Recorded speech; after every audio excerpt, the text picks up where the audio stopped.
Hi, this is Max from Guitar Tips at welcome sa ating bagong video. So today, meron tayong request from Arlon Garcia. Shoutout sa iyo at sa napakaganda mong comment sa ating Facebook page. At ang kanta natin ngayon ay Don't Touch My Birdie. Ginamit din tong kantang to sa moving I Am Not a Big Bird. So before tayo mag-start, ang bilang ng string natin ay 6, 5, 4, 3, 2, 1.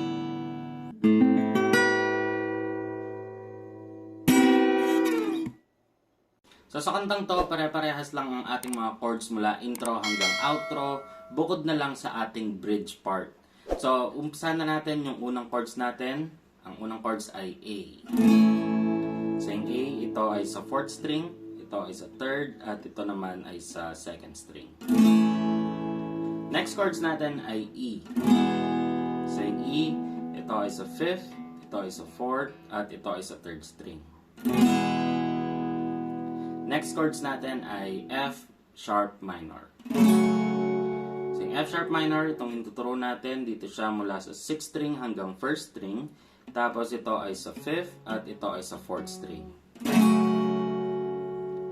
Next chords, babalik tayo ng E.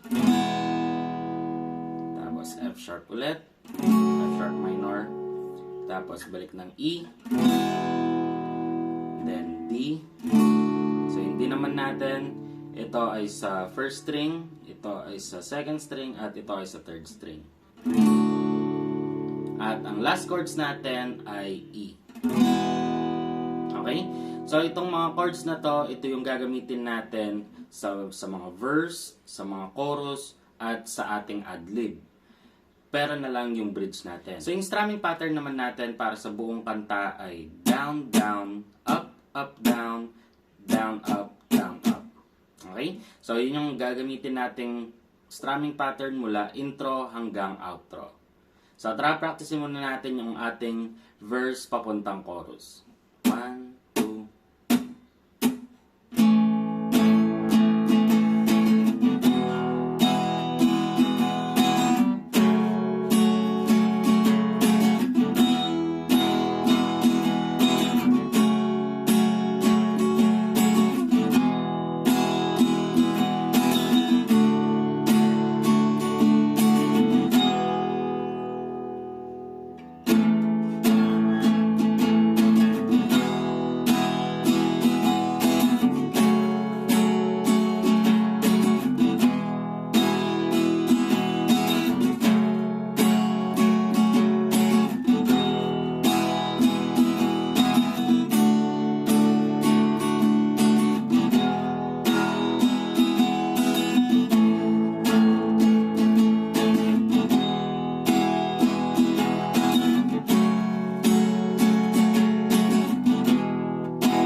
So, dito naman tayo sa bridge.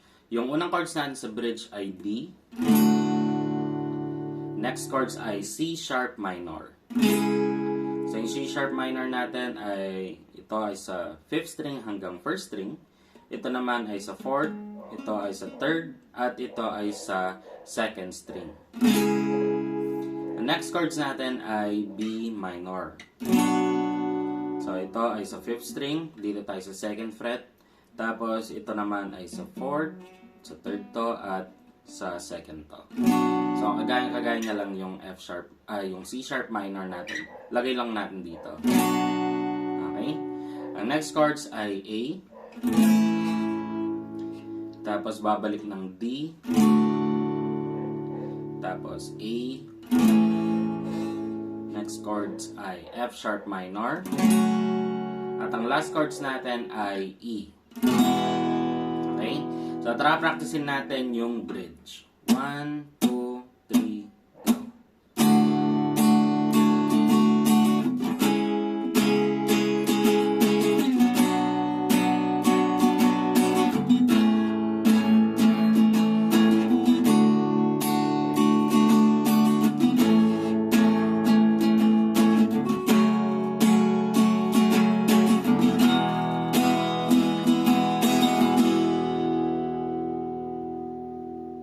O, diba, sobrang dali lang ng kantang to. At para sa inyong guide, ito yung pagkasunod-sunod ng part na to.